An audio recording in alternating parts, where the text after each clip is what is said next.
बोलो जयकारा बोल मेरे श्री गुरु महाराज की जय। सभी गुरुमुख प्रेमियों से सप्रेम जय सच्चिदानंद। वंदो चरण सरोज गुरु मुद मंगल आगार। जहि सेवत नर होत हैं भव सागर से पार। गुरु जी के सुमिरन मात्र से नाशत विघ्न अनंत। तासे सर्वारंभ में ध्यावत हैं सब संत। महापुरुषों के वचन हैं। रात गंवाई सोय कर दिवस गंवायो खाए। हीरा जन्म अमोल था कोड़ी बदले जाए। कि रात को सोकर इंसान बिता देता है। एक नहीं, दो नहीं, चार नहीं, 10, 20, 100 नहीं। इस जीवन की हर रात्रि को नींद में सो करके गुजार देता है, गुजारता चला जाता है। और दिन खाने पीने और कमाने में व्यतीत हो ही जाता है। ये जन्म हीरे जैसा अनमोल एक रत्न है। ये इन संसारिक कौड़ियों के बदले में व्यतीत कर देता है इंसान। व्यतीत हो रहा है, हो जाएगा। प्रभु कृपा का प्रसाद समझें ये मनुष्य जन्म। इसकी इतनी बेकदरी न करें। अगर इस प्रकार नींद में सो करके रात गुजारते रहे और दिन खाने पीने और कमाने में गुजारते रहे तो बड़ी मुश्किल हो जाएगी। इतनी बेकदरी न करें। अपने हर श्वास के साथ नाम जपने का प्रयास करें, सुमरन करने का प्रयास करें। जीवन के इस असली राज को समझें कि जीवन मिला तो क्यों मिला। जीवन तो जानवरों को भी मिला हुआ है, लेकिन ये इंसान का जीवन ही हमें क्यों प्रभु ने दिया है। ये जीवन विशेष है, विशेष कार्य के लिए मिला है। क्या 84 लाख योनियों में जितने भी जीव जंतु हम देखते हैं, कोई भी योनि ऐसी नहीं जो भगवान का सुमरन कर सके, भगवान का भजन कर सके, सत्संग सुन सके या सत्संग सुना सके या पोथी पढ़ सके या सुन सके। कोई भी ऐसी योनि नहीं, केवल यही मनुष्य योनि है। और ये मनुष्य योनि थोड़े समय के लिए, बहुत थोड़े समय के लिए मिली है। और इसे हम क्या कर रहे हैं?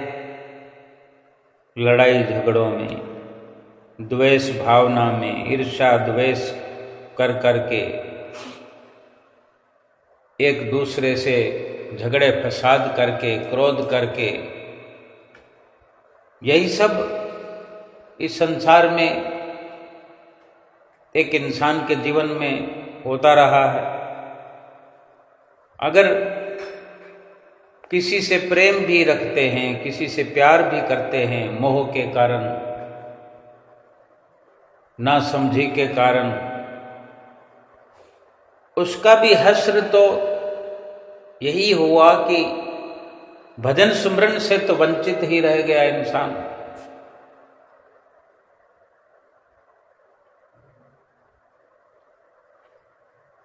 प्रभु के नाम का सुमरन करते हुए बीतना चाहिए दिन और रात दोनों।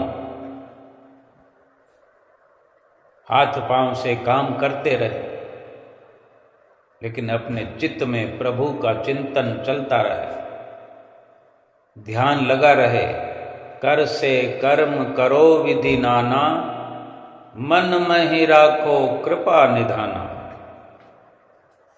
हाथों से काम करते रहो, लेकिन अपना चित्त जो है, अपना मन जो है, वो सतगुरु के चरणों में लगा रहे।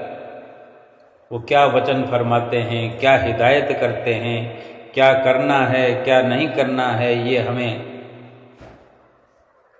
याद दिलाते हैं, चिताते हैं। ये ख्यालों में चलता रहे कि कहीं हम रास्ता न भटक जाए, कहीं महापुरुषों के कहने के उलट न चल पड़े। हर समय उस सच्चे मालिक के आगे विनती करनी है कि हे प्रभु, इतनी कृपा करना कि आपकी आज्ञा में रहूं, मैं भजन सुमरन करता रहूं। ये मनुष्य जीवन और ये श्वास परमपिता परमेश्वर की ओर से मिला हुआ एक प्रसाद है हमारे लिए। एक दृष्टांत है कि एक स्त्री थी जिसे 20 साल तक संतान नहीं हुई, जिसकी शादी होने के पश्चात 20 साल तक कोई औलाद नहीं हुई। 20 साल के बाद कोई कर्मों का संजोग बना तो उसे पुत्र की प्राप्ति हुई। बड़ी खुशी उसके घर में आई, चारों ओर खुशी का वातावरण था घर में, रिश्तेदारों में। और दुर्भाग्य ये हुआ कि 20 दिन में ही वो संतान मृत्यु को प्राप्त हुई। वो स्त्री हद से ज़्यादा रोई, दुखी हुई और उस मरे हुए बच्चे का शव लेकर एक सिद्ध महात्मा जी के पास पहुंच गई और महात्मा जी से रो रो कर कहने लगी, मुझे मेरा बच्चा एक बार जीवित करके दीजिए, बस एक बार। और मैं उस बच्चे से एक बार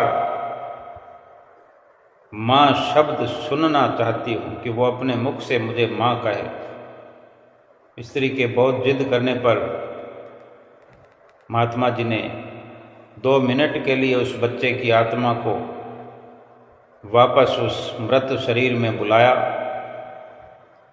तब उस स्त्री ने उस आत्मा से कहा, तुम मुझे क्यों छोड़कर चले गए मेरे बच्चे? मैं तुमसे सिर्फ एक बार माँ शब्द सुनना चाहती हूँ। तब उस आत्मा रूपी पुत्र ने कहा, कौन माँ, कैसी माँ? मैं तो तुमसे कर्मों का हिसाब किताब करने आया था। तो वह स्त्री पूछती है, कैसा हिसाब? आत्मा ने बताया, पिछले जन्म में तुम मेरी सौतन थी और मेरी आंखों के सामने तुम मेरे पति को ले गई। मैं बहुत रोई, गिड़गिड़ाई, तुमसे अपना पति मांगा, तुमने मेरी एक नहीं सुनी। तब मैं रो रही थी और आज तुम रो रही हो। बस मेरा तुम्हारे साथ जो कर्मों का हिसाब था वो मैंने पूरा किया और मैं शरीर रूप से मर गया। और इतना कहकर वो आत्मा वापस वहाँ से चली गई। उस स्त्री को बड़ा एक आघात लगा। ये सब देख और सुनकर ऐसा उससे झटका लगा कि उसकी आंख खुल गई, मोह की आंख खुल गई, मोह की निद्रा से जाग गई वो। और उसी वक्त उन महात्मा जी ने समझाया कि देखो, मैंने पहले भी कहा है कि ये सब रिश्तेदार, माँ, पिता, भाई, बहन, सब कर्मों के कारण जुड़े हुए हैं। और तब उस औरत को समझ में आ चुका था और कहने लगी, आप सच बोल रहे हैं महाराज, अब मेरी आंखें खुल चुकी। इसी प्रकार हम सब यहाँ पर कर्मों का हिसाब करने आए। हमें वो कर्म करने चाहिए जो हमारे लिए एक अच्छा अवसर लेकर आए। कभी भी इस प्रकार का दुखों का जाल हमारे लिए हमें ना मिले, कभी ऐसा जन्म ही ना आए। जन्म मरण का ये चक्कर ही हम समाप्त कर दें निष्काम कर्म करके। सतगुरु हमें निष्काम कर्म करने की हिदायत देते हैं। भक्ति करें, भक्ति ऐसी हो कि धड़कन बन जाए। सांस भी हम लें तो याद सतगुरु की आए। श्वास श्वास सुमरन करें।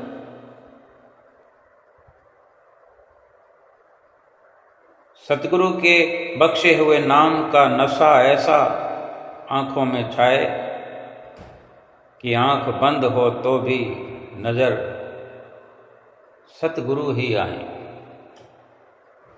ये तभी मुमकिन है कि उठते बैठते चलते फिरते सतगुरु का बख्शा हुआ नाम हम जपते रहें, नाम का सुमरन करते रहें। ये जीवन बड़ा अनमोल है, बड़े भागों से मिला, बड़े अरसे के बाद मिला है। जाने कितने युगों से मिला हो, कितने करोड़ों जन्मों के बाद मिला हो, ठीक से तो हम नहीं जानते। लेकिन जिस प्रकार महापुरुष फरमाते हैं कि इस जन्म को पाने के लिए बड़ी पुकार, बड़ी विनतियां प्रभु से हमने की है, हर जन्म में पुकार की है, और अब ये जन्म मिला हुआ है तो हम इसकी बेकदरी करें, ये हमारा दुर्भाग्य होगा। लेकिन अगर सतगुरु के वचनों पर विश्वास करते हुए विचार करें तो हम एक निश्चय पर पहुँचेंगे, एक निष्कर्ष पर पहुँचेंगे, एक फैसला हम ले पाएंगे कि ये जन्म जो है अगर इतना मुश्किल से मिला है और थोड़े समय के लिए मिला है तो इससे क्या करना चाहिए? वो कार्य करना चाहिए जो कीमती से कीमती हो।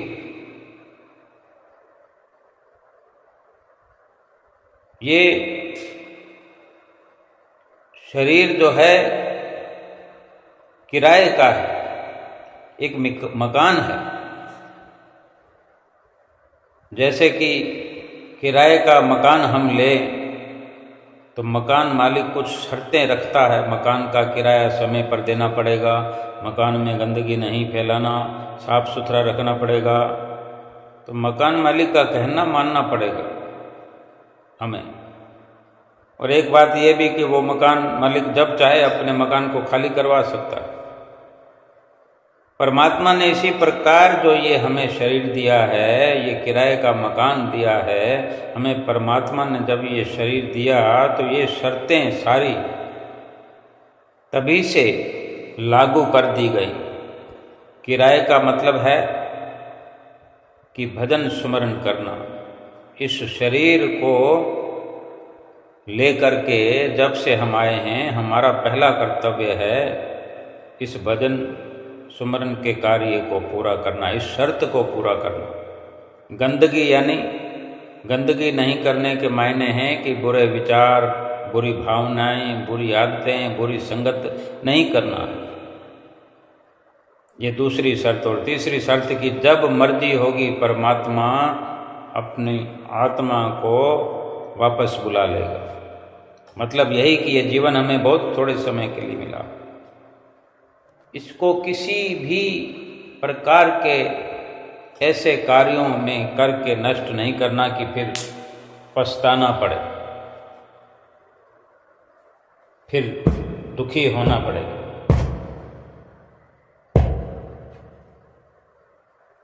जो दुख इस जीवन में हम पा रहे हैं, हर दुख से भी हमें ये शिक्षा मिलती है कि हमारे ही किए हुए कर्म है, हमारे अपने किए कर्मों के कारण ही आज हम दुखी हैं। कोई ये ना सोचे कि मैं सोने की थाली में या चांदी की थाली में सोने के चम्मच से मैं खाना खाता हूँ, फिर क्या हो जाता है? फिर उसके शरीर की क्या मियाद बढ़ जाती है, दुख मिट जाते हैं। प्रारब्ध भोग जो हैं हर स्थिति में भोगने पड़ते हैं। बढ़िया बढ़िया खाने, बढ़िया व्यंजन जो प्राप्त होते हैं वो भी तो अपने कर्मों के अनुसार हैं।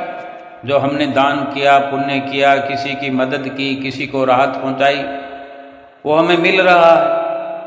लेकिन किसी को चोट पहुंचाई, किसी के साथ दगा किया, धोखा किया, ठगी की, तो आज हमसे भी ठगियां हो रही हैं।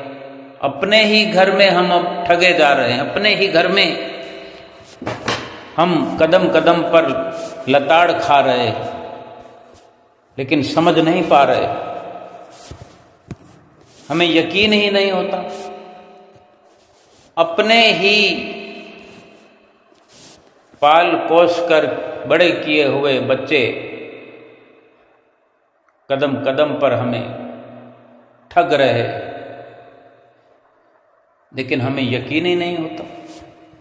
मोह के कारण, मोह में गलतान होने के कारण उनकी वो ठगियां भी हमें स्वीकार है।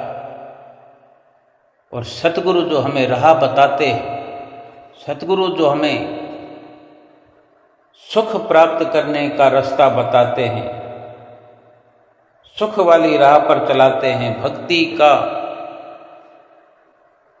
जो हमें संदेश देते हैं, वो स्वीकार नहीं होता हमसे।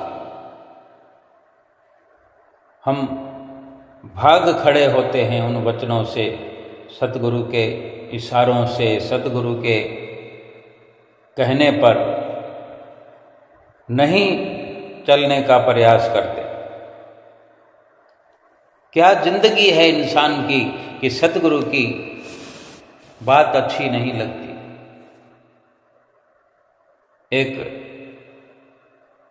किसी समझदार व्यक्ति की एक जिंदगी है जो वो अपना जिंदगी का एक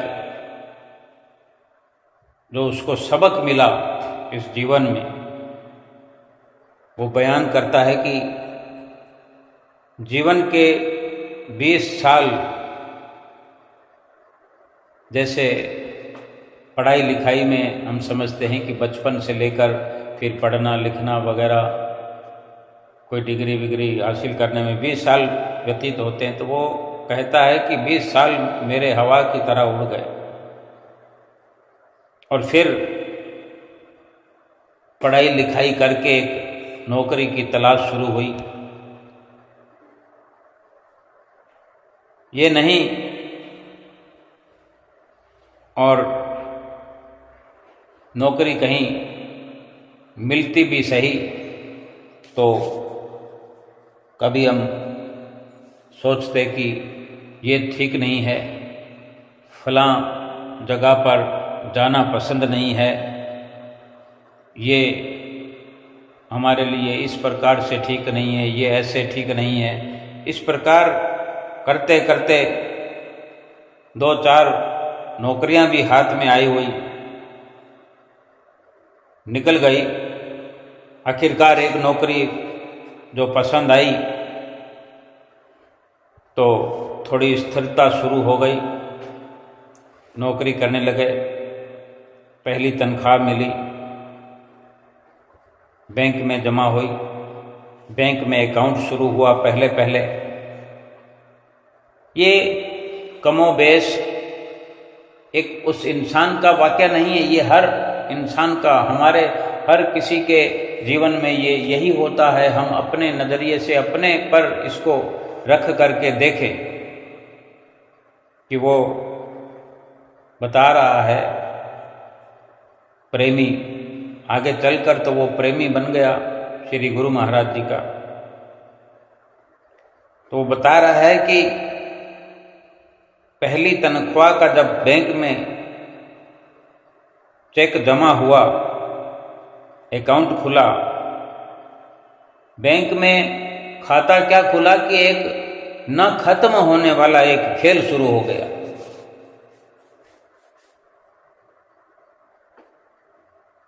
जो जीरो होते हैं, जीरो पीछे जो जीरो लगे होते हैं, जैसे 50,000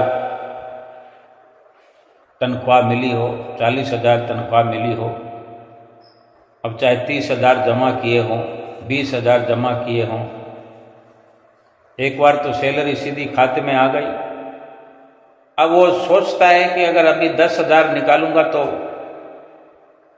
संख्या कम हो जाएगी, 40,000 है तो 40 की जगह 30 रह जाएगा, 20 निकालूं तो फिर 20 बचेगा। और जो उसमें इतने शून्य लगे होते हैं, शून्य अधिक होते हैं हर संख्या में, तो उसकी जो अपनी जुबानी बात है कि ये शून्यों का, जीरो का, सिफर का ये नहीं खत्म होने वाला एक खेल शुरू हो गया। तो 2-3 साल में वो बता रहा है कि बैंक में कुछ शून्य, ये सिफर, ये जीरो बढ़ गए। अब हर साल अगर तनख्वाह, हर महीने तनख्वाह आए, सपोज 50,000 रुपये तनख्वाह आए, तो तनख्वाह तो बहुत होती है, अकेला जीवन कहाँ खर्च करेगा। 50,000 में 10-15 हज़ार रुपये खा जाए, बाकी बचेंगे। आज 35,000 रुपये अगर एक महीने के हमने बचाए तो 12 महीने में जीरो बढ़ गया। 35,000 हैं तो 10 महीनों में 3.5 लाख हो गए। हजारों वाला खेल लाखों में चला गया। लाख तो 3 महीने में ही हो जाते, लाखों हो गए, यानी कितने जीरो बढ़ गए। तो वो ये वर्णन कर रहा है कि 2-3 साल में कई जीरो बढ़ गए और उम्र हो गई 25 साल। फिर विवाह हो गया, शादी हो गई, जीवन की राम कहानी शुरू हो गई।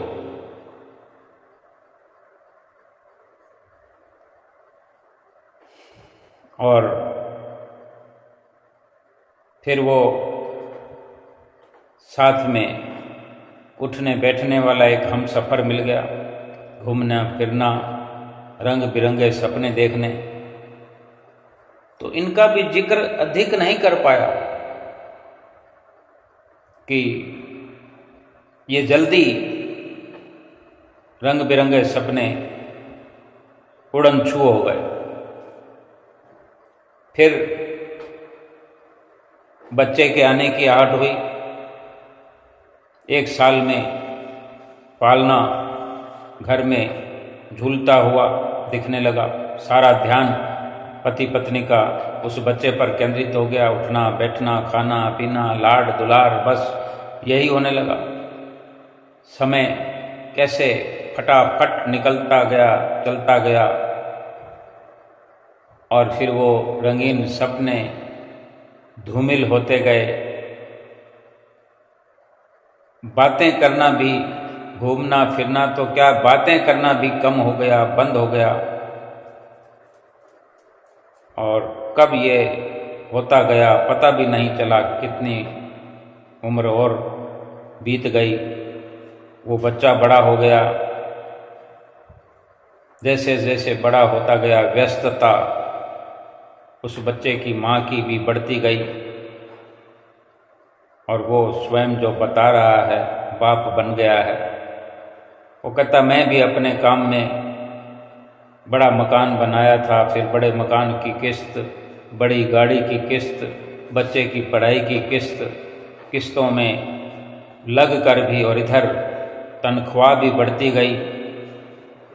हर वक्त शिक्षा की और भविष्य की सुविधा उस बच्चे के लिए।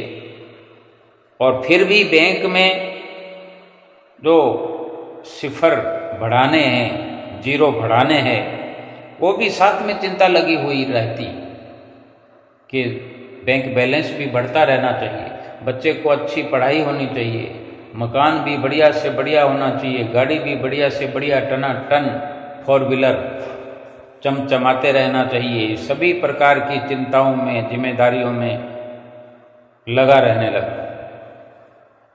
यानी दोनों माता पिता ने अपने आप को सारी जिम्मेदारियों में झोंक दिया। 35 साल की उम्र हो गई, 20 साल से ये कहानी शुरू हुई और 15 साल हो गए, कितनी चिंता परेशानियों में घिर गए। घर, गाड़ी, बैंक में जीरो बढ़ाना, और कुछ न कुछ कमी लगी रहती। ऐसे लगता कि कुछ न कुछ तो कमी है, क्योंकि एक सुकून जो हर इंसान चाहता है, कहीं ना कहीं सुकून की कमी रहती है, लेकिन इंसान समझ नहीं पाता कि क्या कमी है।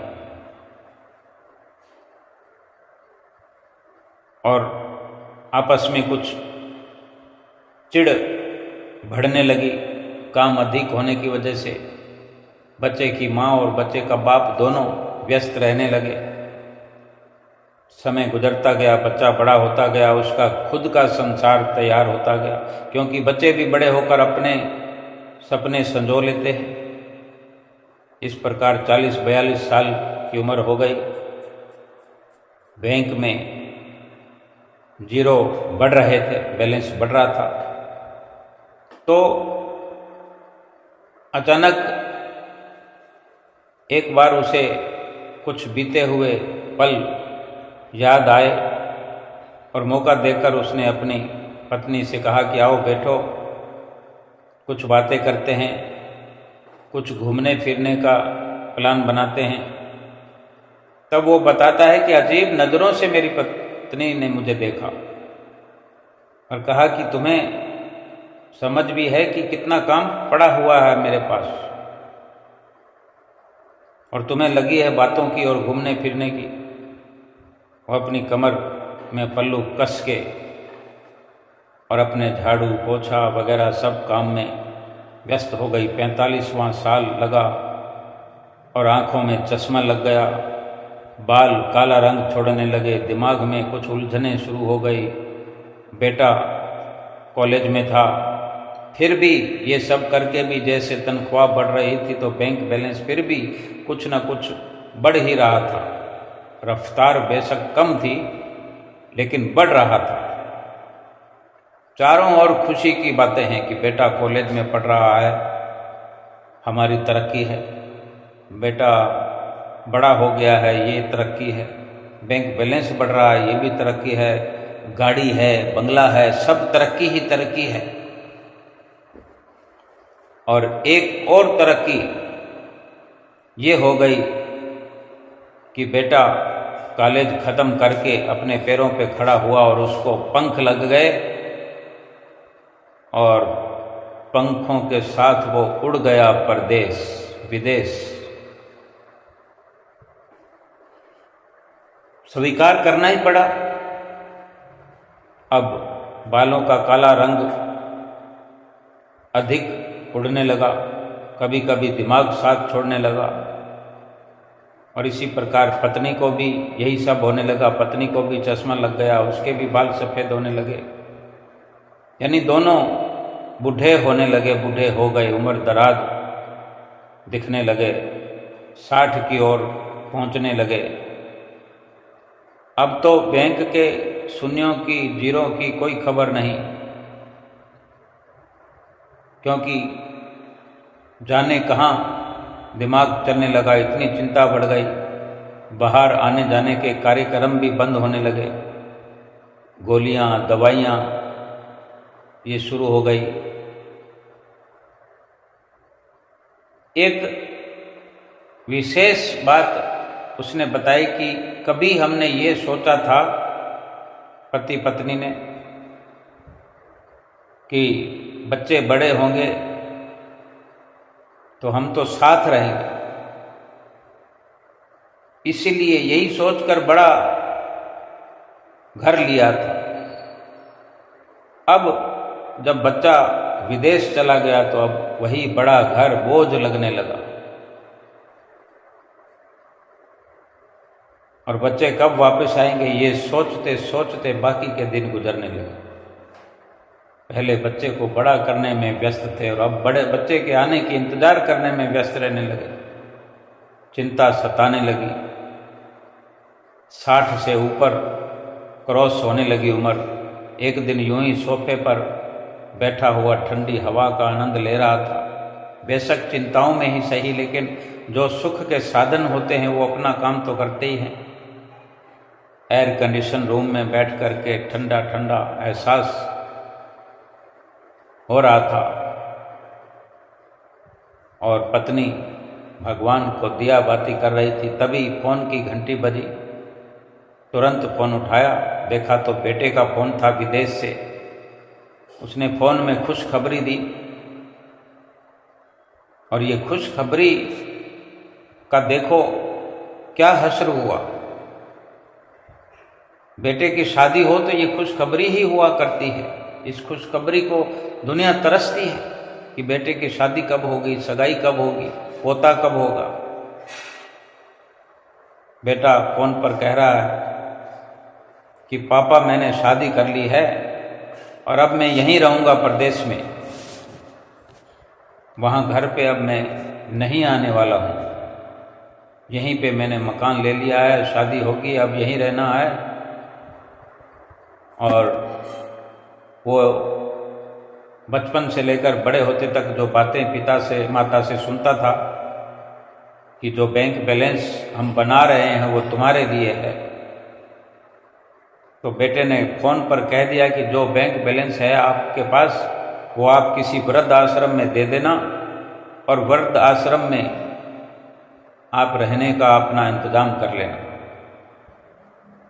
और कुछ और औपचारिक बातें करके बेटे ने नमस्ते बोला और फ़ोन को रख दिया। तो वो प्रेमी कहता है कि मैं खड़े खड़े चलते फिरते फ़ोन कर रहा था, तो फ़ोन काटते ही मैं फिर से सोफे पर आकर बैठ गया। बैठ क्या गया, यूं लगा कि मैं सोफे पर गिर गया हूँ। और पत्नी जो दिया बाती खत्म होने को आई, इधर मैंने फ़ोन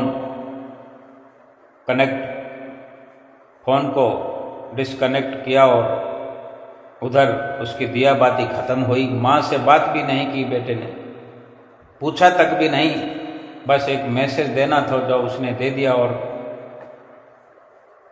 फ़ोन बंद। तो वो प्रेमी कहता मैं अपनी पत्नी को आवाज़ देता हूँ कि चलो आज फिर घूमने चलते हैं, कोई बातें करते हैं। तो वो भी दिया बत्ती ख़त्म करके आने वाली थी, तो वो कहती अभी आ रही हूँ मैं। अभी आई तो वो कहता है कि मुझे विश्वास ही नहीं हुआ, मेरा चेहरा खुशी से चमक उठा, आंखें भर आई, आंखों से आंसू गिरने लगे, और अचानक आंखों की चमक फीकी भी पड़ गई। मैं निढाल हो गया हमेशा के लिए। और इधर इस बात को पूरा नहीं कर पाया, आगे की बात को उसकी पत्नी ने शुरू भी किया और पूरा भी किया। उसकी पत्नी कहने लगी कि जैसे ही मैं आई पास में आके बैठ गई तो मैंने कहा बोलो क्या बोल रहे थे। तब पति ने कुछ नहीं कहा और पत्नी ने शरीर को छूकर देखा पति के, तो पति का शरीर बिल्कुल ठंडा पड़ गया था। यूं तो वो एक टक मुझे निहार रहा था मेरा पति, लेकिन पल भर को मैं शून्य हो गई। मैं भी जैसे काटो तो खून नहीं ऐसे हो गई, कुछ समझ नहीं आया मुझे।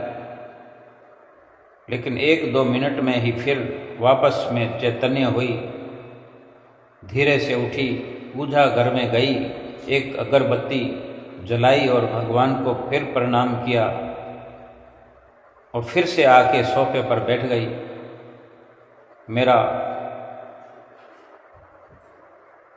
हाथ, मैंने अपने हाथ में पति का ठंडा हाथ लेकर मैं बोली, चलो फिर कहाँ घूमने चलना है तुम्हें, क्या बातें करनी है तुम्हें, बोलो।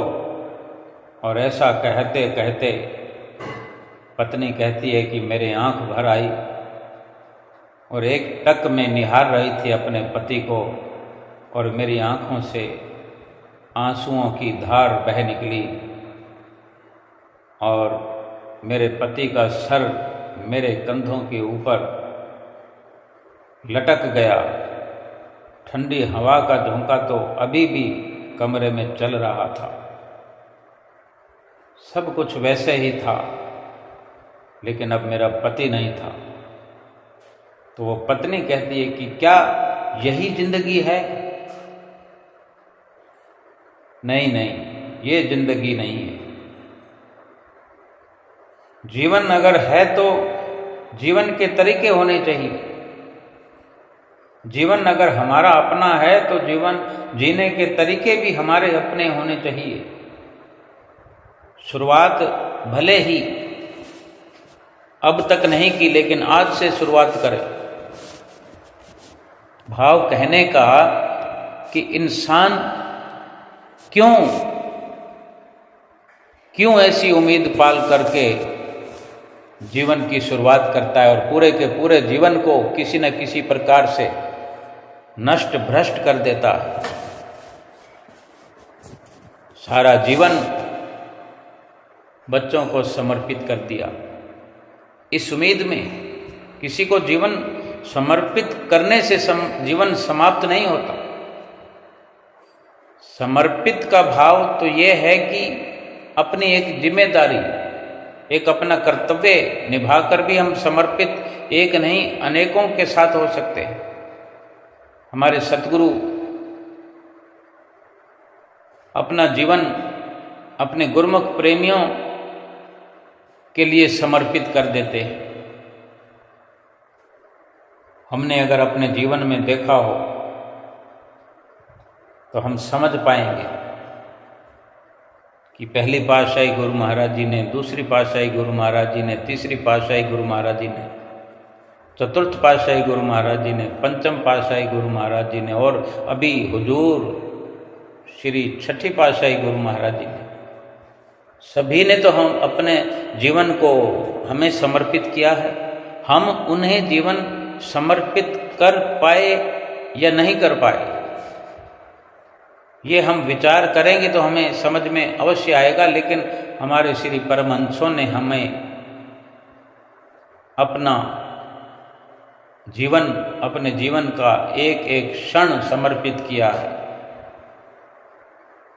कोई विचार करे तो समझ में आएगा कि उन्होंने अपने लिए क्या किया। हमारे लिए ही हर पल हर घड़ी एक रास्ता बनाया भक्ति और परमार्थ का। हम अनेक हैं,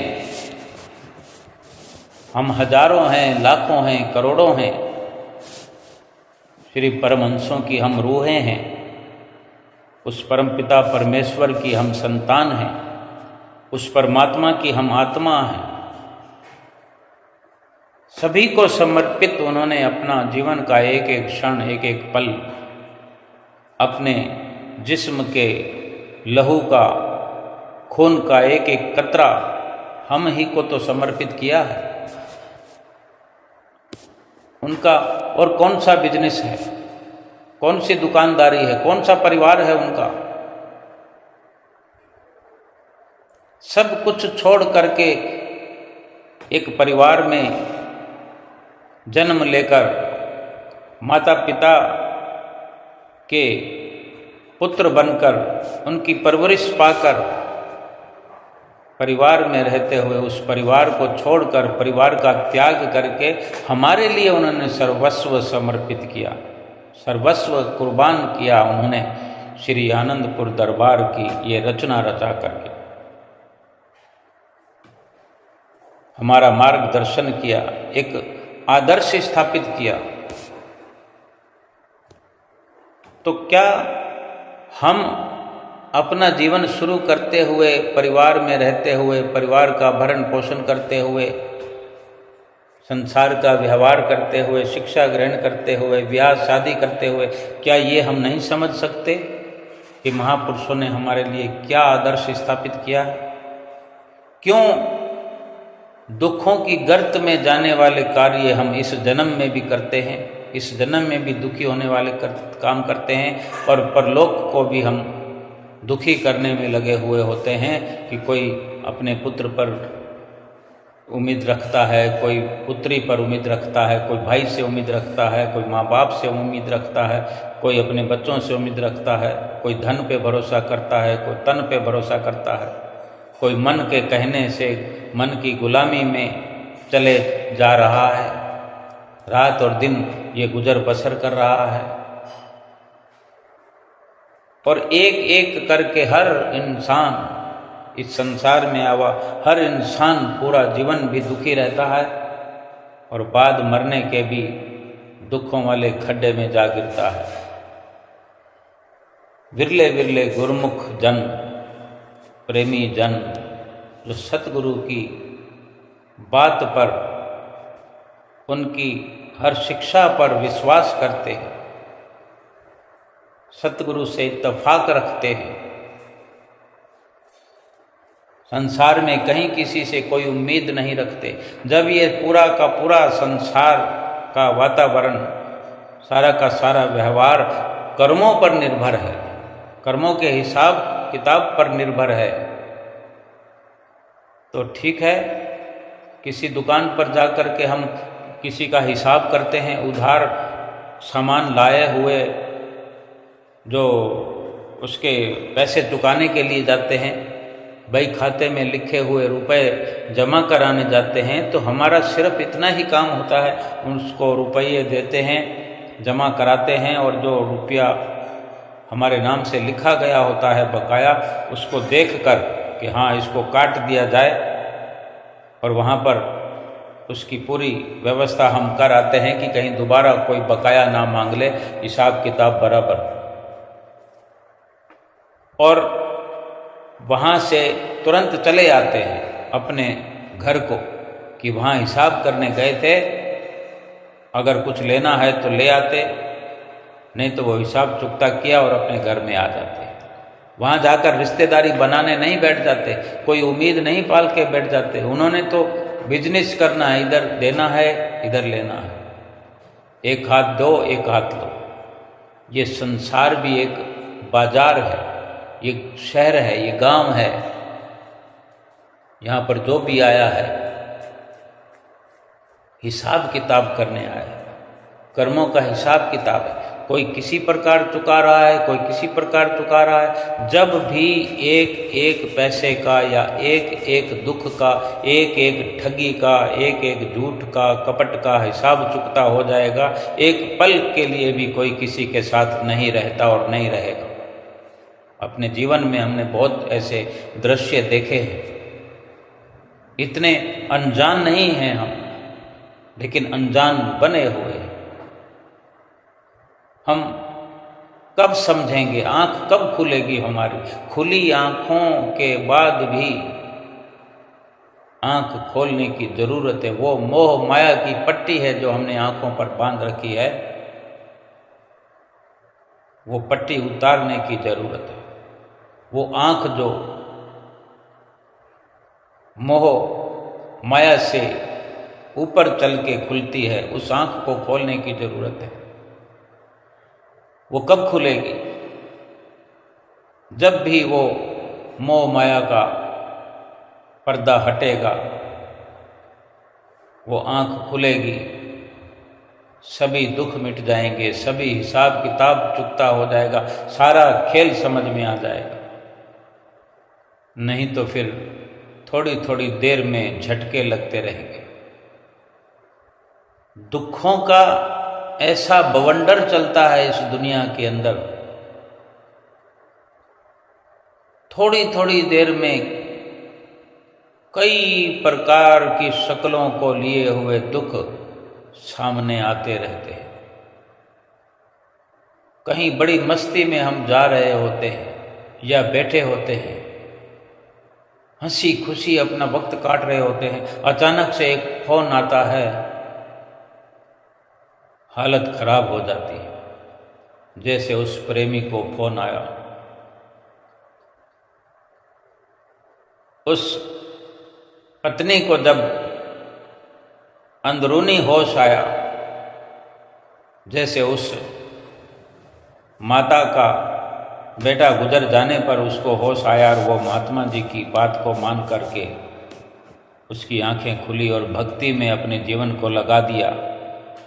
ऐसे ही उस पति की पत्नी ने भी अपने पति को खोकर जब उसको होश आया तो संतों महापुरुषों की शरण में आकर के, नाम दीक्षा लेकर के, उपदेश लेकर के भजन सुमरन में लग गई। जो बीती सो बीती, जो बीती सो बीती, उसका ख्याल न कर, जो है बाकी बची बस उसकी संभाल कर। महापुरुष यही फरमाते हैं कि जो वक्त बीत गया उसको मत सोचो। अफसोस तो बहुत होता है, लेकिन कितना करें? देखो कितने बैंक के अंदर जीरो बढ़ाने का एक खेल वो करता रहा, वो सुना रहा था, अपनी जीवन की कहानी को भी पूरा नहीं सुना पाया। ये जीवन की लीला उसकी समाप्त हो गई। कई छोटे बड़े दुख पाए, कई झटके उसको मिले और अंत में भी उसी ने झटका दिया जिसके लिए रात और दिन जिनका पुरुषार्थ करते रहे, जिनका पालन पोषण करते रहे, जिसको सुखी बनाने के स्वप्न संजोते रहे, जिसके लिए जीते रहे और जिसी के लिए मरते रहे। एक सेकंड में उसने कह दिया कि पिताजी, जो आपके पास धन है वो धन किसी अनाथ आश्रम में दे दो और वहीं अनाथ आश्रम में जाकर शरण ले लो, मैं अब नहीं आऊँगा। इतनी मतलब परस्त दुनिया है, क्या हमें पता नहीं है? हमारे आसपास ये मोह का जाल बिछा रहता है, मोह का जंजाल बना रहता है, हम समझ नहीं पाते। महापुरुष रात और दिन हमें समझाते हैं, आगाह करते हैं। महापुरुषों को दुख होता है कि सारे जीवन को इसी में हम गर्क कर देते हैं, जाया कर देते हैं, इस मोह माया में। कोई अपना नहीं है सतगुरु के सिवा। सतगुरु हमारे सच्चे हितैषी हैं और सबके लिए जरूरी नहीं है कि 60 साल की उम्र में पहुंचकर ही वो अपनी आंख खोले, अपने ज्ञान चक्षु खोले। जब तक कोई पूरा वक्त जाया ना हो जाए तब आंख खोले, ये जरूरी नहीं। संत महापुरुष यही प्रयास करते हैं। संतों महापुरुषों के समझाने का असली मकसद यही है कि समय रहते समझ जाओ, कोई अपना नहीं है संसार में, कोई भी। और ये आज से कोई नहीं समझा रहे। जब जब भी संत महापुरुष इस संसार में आए, भगवान ने जब भी जिस रूप में भी अवतार लिया है, भगवान श्री कृष्ण बन के आए, भगवान राम बन कर के आए, कबीर बन के आए, रहीम बन के आए, गुरु नानक बन के आए, अब श्री परमहंसों के रूप में आए हैं। अपने समय समय में हमें चिताते रहे हैं, समझाते रहे हैं कि ये संसार जो है केवल और केवल हिसाब किताब की कार्यवाही का संसार है। सोच समझ के पल पल में ऐसे निष्काम कर्म करें, भक्ति करें, सेवा करें, सुमरन करें कि कोई कर्म बने ही नहीं, कोई हिसाब किताब बने नहीं, कुछ खरीदेंगे नहीं किसी दुकानदार से, कोई उधारी लिखी ही नहीं जाएगी, तो हमें चुकता क्या करना है? जब खाता ही नहीं होगा हमारा, तो कौन हमें आवाज़ लगाएगा, कौन हमारा घर खटखटाएगा, कौन हिसाब मांगेगा? संतों से ही केवल व्यवहार रखें। संतन संग मेरी लेवा देवी, संतन संग व्यवहार, संतन मोह को पूंजी सौंपी, हरि भक्ति भरे भंडार। संतों के साथ ही अपना व्यवहार करें, संतों के साथ ही अपना रिश्ता जोड़ें, संतों की वाणियों पर अमल करें और संतों महापुरुषों के बताए उन 5 नियमों की पालना करें। श्री आरती, पूजा, सेवा, सत्संग, सुमरन, दर्शन, ध्यान श्रद्धा सहित जो नित्य करे, निश्चय हो कल्याण। बस कल्याण करना है। 2 घंटे भजन अभ्यास करके अपनी आत्मा का कल्याण करना है और फिर जन्म लेकर नहीं आना पड़े, इतना पुरुषार्थ हमें करना है, इतनी चेष्टा से करना है। और 60 साल की उम्र की इंतज़ार नहीं करनी है कि कोई हमें अपने पास बिठाने से, कोई अपने साथ रखने से इनकार करे, हमें कोई इतना मजबूर कर दे, तब भगवान की याद आए। फिर चाहे हम अपने शरीर से सुमरन कर सकें ना कर सकें, हमें अच्छा लगे ना लगे, वो भक्ति ठीक नहीं है। ठीक तो ये है कि समय रहते, बल्कि समय से पहले हम अपने जीवन को अपनी अच्छी सोच के अनुसार संतों महापुरुषों के आदर्शों पर चलाएं और इसी प्रकार भक्ति करके, भजन करके, निष्काम कर्म करके, सेवा करके अपना ये लोक भी सुखी करें और परलोक भी सुहेला करें। बोलो जयकारा बोल मेरे श्री गुरु महाराज की जय।